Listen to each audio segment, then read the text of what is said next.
The next key principle to writing more engaging radio commercials is to tell a compelling story. Whatever the direction taken in a radio spot, there needs to be sustained interest. That means there's a turning point, a climax, and yes, a conflict.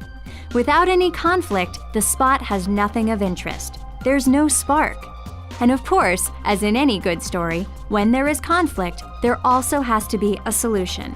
And not just any solution, but a branded solution that ties directly back to your message. But we'll talk about that branded solution later on in Session 7. Oh, I'm sorry. Were you in the middle of a thought? Didn't mean to interrupt you there, Chief. Uh-oh, here comes that conflict she was talking about. Well, I guess that brings me to the point of making your radio spot sensory and tapping into all your listeners' senses to paint a mental picture.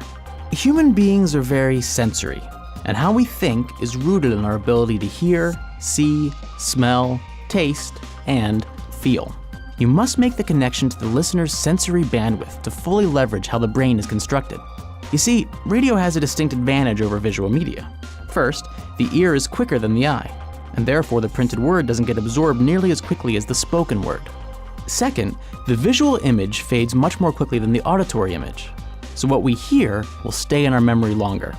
However, since half the brain is devoted to processing visuals, make sure that your script speaks in imagery so people can envision what is happening in the story. The key to painting a mental image is to place the listener right in the situation of the radio spot. Consider using sound effects, dialogue, and interactions that illustrate the setting in a vivid way. Tie this together with a sustaining plot, and you've got yourself a compelling sensory story to really engage your audience.